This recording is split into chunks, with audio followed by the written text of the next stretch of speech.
250 ethnic groups with different cultural upbringing.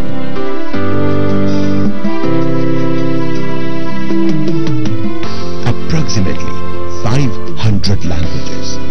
They live together in harmony.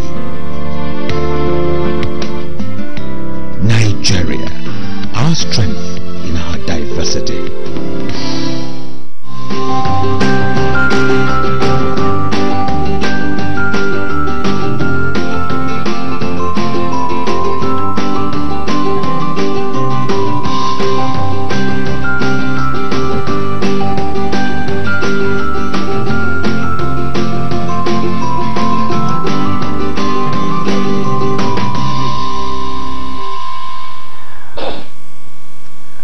Justice Mariam Aloma Mukhtar in 2012 refused to swear in Justice if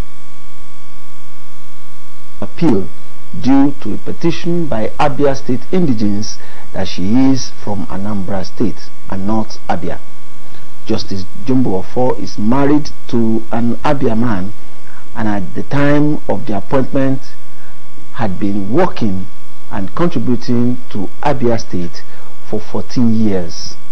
Quite a lot of women like her have been victims of their states of origin, while the federal character states that a woman is from her husband's state. Society differ in action.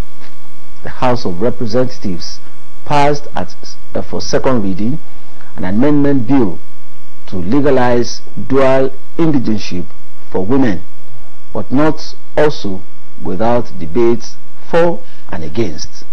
On Nigeria Today, we shall look at women, Nigerian women, and indigenship.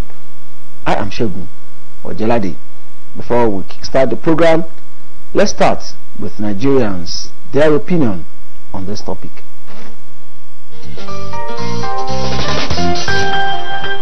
Okay, I think it's so much better than the 35% that they were going for in the last administration. Okay. I think it creates a platform, a dual platform for women to compete. Dual, at least it decreases my chances of, contesting and, getting voted by whichever sides of my either paternal or maternal, relations. Any woman that is doing well, the family will say, now our daughter. Any woman that is doing well, the family of the husband will say, no, now our wife. How can she show how good she is if she's not being given the opportunity? For me, a woman should be given that dual opportunity. She can contest anywhere. These people should be given an opportunity to serve, whether from their father's side or from their husband's side. I didn't support it. Right. I do. I support the bill 100%.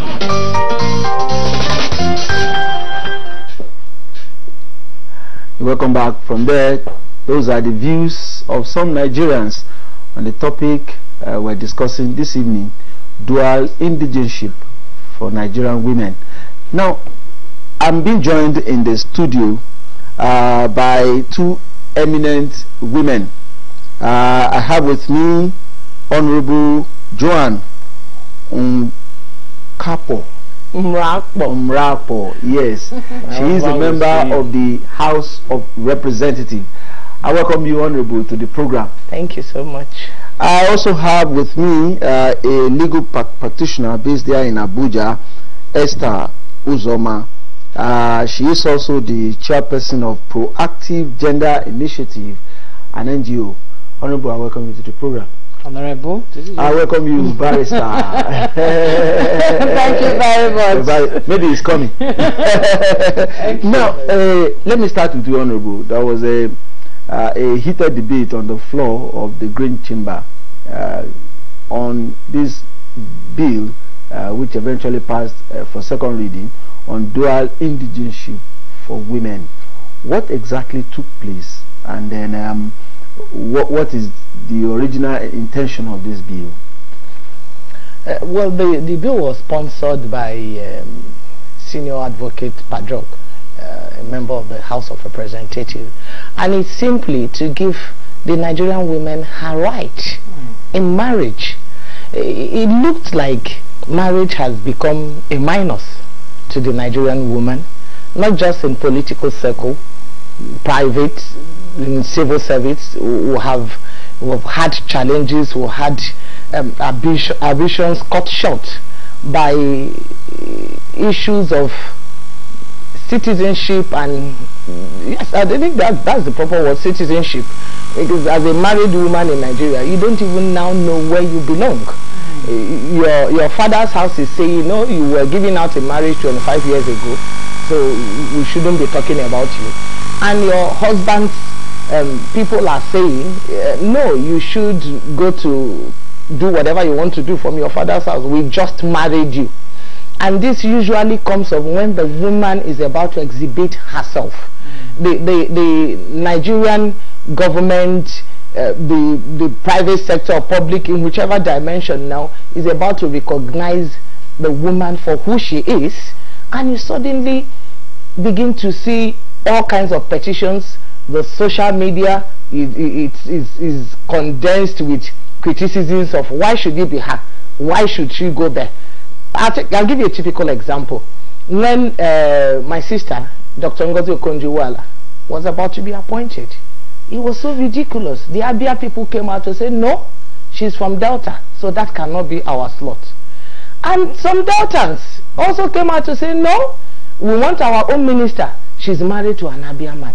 And that's what we have. It's been on and it's still there today. Okay. So the bill came up to say, where is it for the Nigerian woman? Okay. Barrister. Yes. Maybe you should answer that question. According to what the Nigerian law says, yes, where is it for the Nigerian woman? Well, the Nigerian law specifically, if we start from the Constitution, Section 25, stipulates the criteria for citizenship. All right. Now, if we now look at Section 42, it's prohibition on discrimination, for whatever reason. That is the law. If we now look at the Federal Character Act, that Federal Character Act is an amorphous act. It's like a bat. It doesn't belong to the air or to the sea, to the land or to the sea. Why? Because the mischief created by that act that this bill seeks to correct is that for the married woman, Part 2, Section 2 provides. So for the purposes of this act, for the purposes of appointment at the federal level, that a married woman shall take bearing from her father's house. That is the quagmire created by that act for the married woman. And clearly, it's a contradiction of Section 42 of the 1999 Constitution. So the problem is not with the Constitution, but the Federal Character Act. Fantastic, yes. That is where the problem is. Where does a married woman, why should it be that a woman who has lived, for instance, if I've lived in Kano all my life, and for purposes of elective office or appointive office, they say, no, you are not from here. Go back to the place of your birth. Go back to your father's house, not even your husband's house. It's crazy, because that same standard is not applied to men. Okay, you have introduced another element. Is it all about men now? Is it a competition? I mean, maybe women want to have what the men are enjoying now. No, it's not, but it's very painful. It's discriminatory, just like we have with the girl child. It goes on like that, even on to marriage.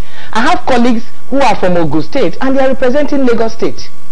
I have colleagues from Lagos State and they are representing some Yoruba State. But for the woman, it's like it's an abomination. Even within the same state. Yes. Within the same state, you are from this senatorial district and your husband is from another senatorial district. You can't cross carpet. You can't do, you don't even know where you belong. I'll give you a typical example.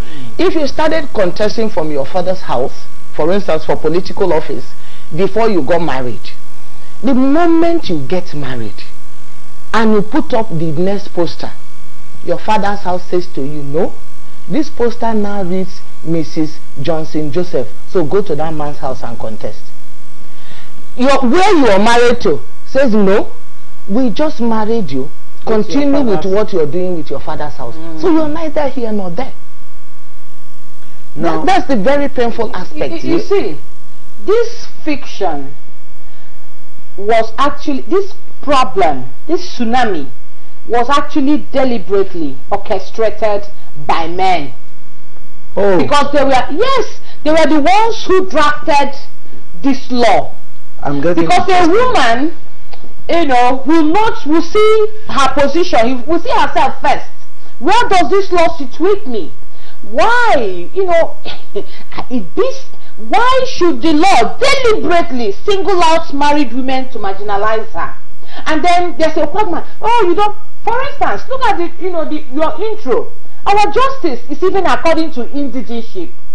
He said, Abia indigene said, no, this person. So who is an indigene? That's a topic for another day. But you know, I get interested when she said it is orchestrated by men to marginalize women. Exactly. Do you really believe that? But the drafters of that Federal Character Act, but that's what it is. Take the Nigerian House of Representatives. Anything that has to do with gender in favor of the woman dies at conception. We do not have the number to come up with anything that will give us a go to the right direction. And how do you get the number? With the issues on hand. How do you get the number? For instance, with 2019, when women are battling with, the ones that are married are even wishing, is it better I was not married? Because now the heat is so much, so many men are coming up from your constituency and they are reminding you that you're somebody's wife, you must move. So how do you get more women into the legislature? So it's going to continue like that for a very long time. We're about 20 or 21 to 360. I think I'm outnumbered on this program, but the truth remains that I've had statements like it is women that are themselves problem. Now, I think they are only concerned mainly with just clapping and cheering their men to victory. No, from what we have, majority of voters, majority of them are women, supporters at rallies and the rest of them. Very few are interested in elective offices. Do we blame them for that? Do you know what it takes to get into an elective office? You have to have a heart of rock to get into an elective office. The moment your poster hits the street, all sorts come up. Is either you're a prostitute, is either, pardon my language, Nigerians, but we're burying it the way it is either you're just somebody that does not have anything here, that is being taken from the bedroom of a man to print the same bedroom has given you money for poster, and the same bedroom is what you're dependent on to sit on that political seat. Nobody ever imagines that this woman is intelligent, this woman has something to offer, she is courageous, she can stand the man, and she knows where she's going. So you are married, for instance, to a man, a very private man, and the man says, I will always support you to be what you want to be. And the first week your poster hits the street, the man begins to read on the social media. How many people are saying to her, oh, she's this, in the university she did this, she did that. It will also take a man with a very large heart, very, very enlightened, to allow you to continue. The next thing you see is probably have a family meeting call and say, please, we have built this name for a very long time, respect this name. Okay, now we take a short break now. Please. The program is Nigeria Today. We're taking a look at the bill that we have in the House of Representatives on giving dual citizenship to Nigerian women, especially for appointive offices at the federal level. My two guests are still in the house. We'll take a short break. We'll be right back. Coming up on NTA News 24, Nigeria Today, 7:30, Monday to Friday, with exciting anchors on topical issues.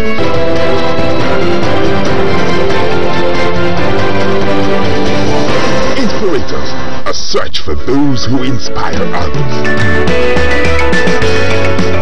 Business 24, a business magazine program. 8th edition repackaged. Fresh and exciting programming on NTA News 24. Stay with us.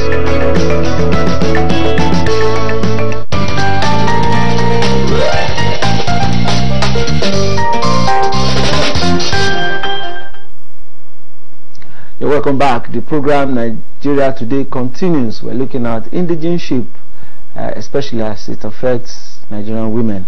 Now, Barrister, these people have always said that some of the issues that we deal with in this country today are kind of non-existent or not heard of in other climes. Is it also part of our integration, problem of integration, or problem of unity, speaking with one, or even having collective aspirations? Well, actually it's both. Indigeneship is a real situation across the world. You cannot imagine, for instance, when we look at indigeneship, let us look at those indigenous states. Can you imagine a Queen of England being, for instance, an Obianuju from Imo State? Can you imagine a Gwangwan Jos being, at an Akpos from Delta? Yes. Can you imagine this Zauza, Emir of Zauza, being an Olamide? All right. So these are conceptions of indigeneship. These are the stools that lay claim to ancestral. These people say, listen, we've been here forever. This is our piece of earth. It is real in Nigeria. It is real in America. It is real in England. It is real in Europe.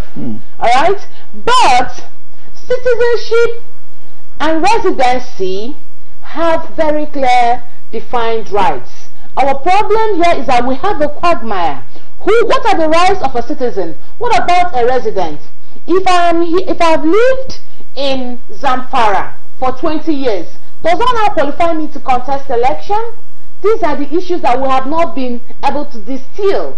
So, the entrepreneurs, the political, errand boys, they are the ones who insist and bring to light our differences.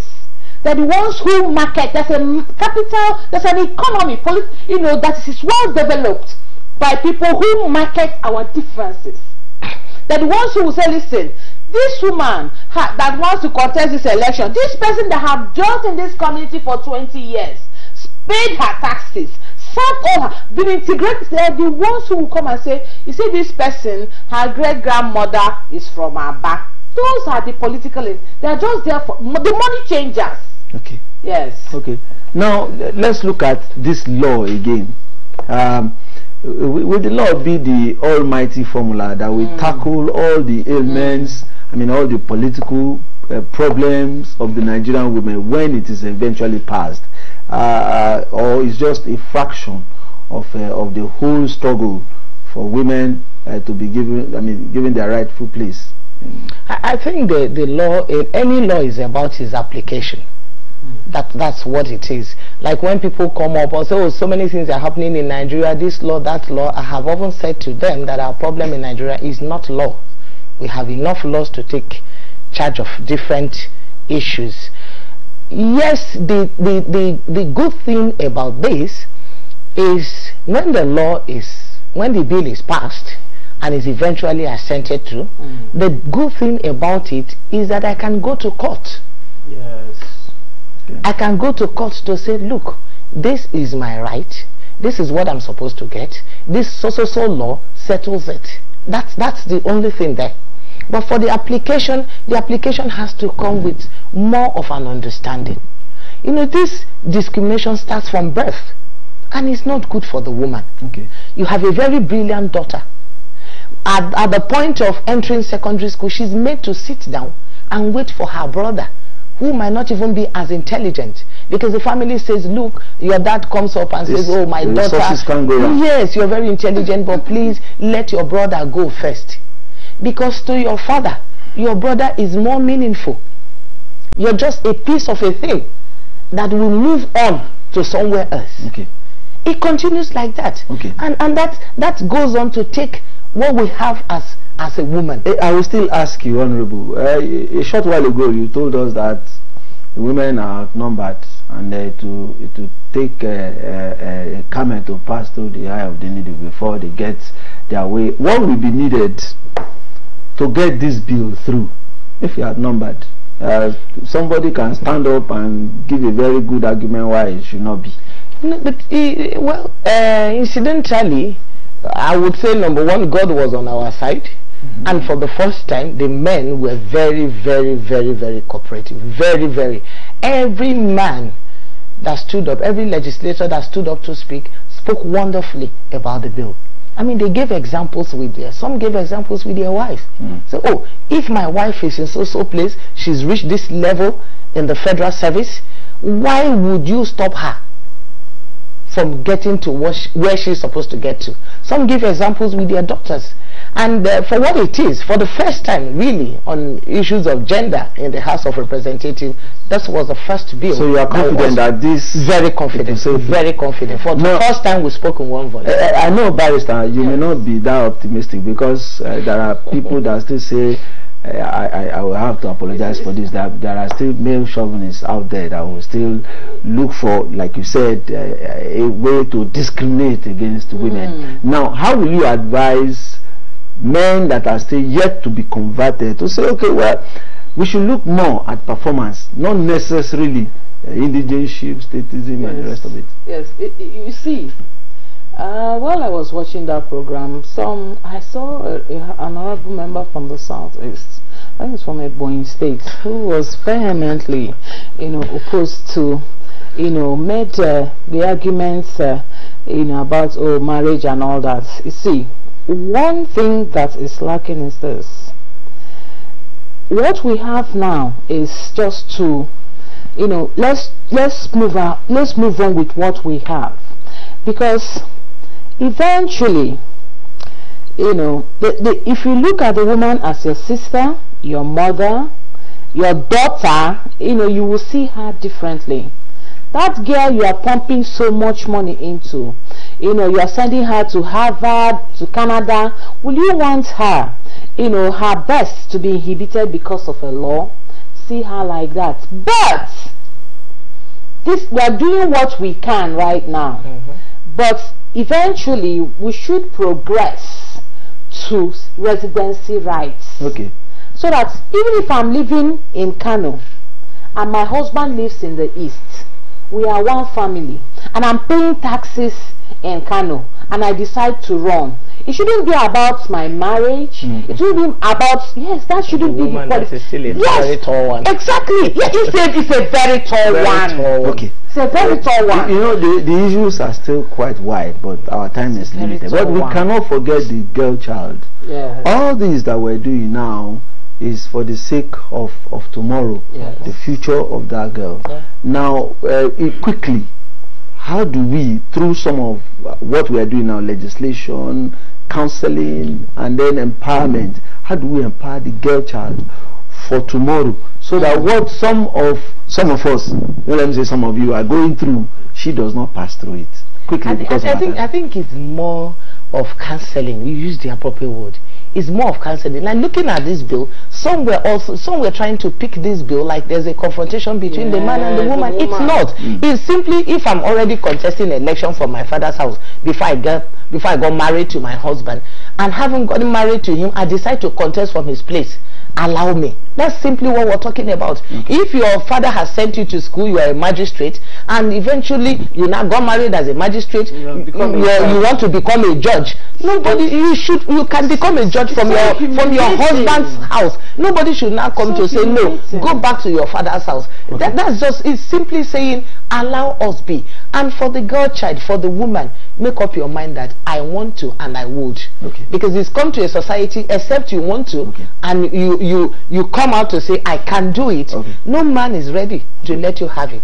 Yes. No market. Yes. Okay. You have to take it. Okay, Barrister, your final word on this program. My final word on this program is this. As we move forward to make do with this beautiful bill, let us also keep in sight that eventually, even though Honorable said, and I agree with her that it's a tall dream, but let that be our final destination. Okay, residency. Yes, residency. I must thank you, ladies, for all that you said on the program. I thank you, Honorable Umrapo, for all your comments, and we wish you the very best. Thank you for especially on this bill. Yeah. Oh, okay. And for 2019. And for 2019. That's okay. right. You're coming back. Don't campaign on this program. I also thank you, Esther Uzoma, legal practitioner. Thank you for all that you've said on the program. Thank you very much. Well, on behalf of every one of us in the studio, I am Shegun Ojelade saying we'll be back tomorrow. Bye-bye.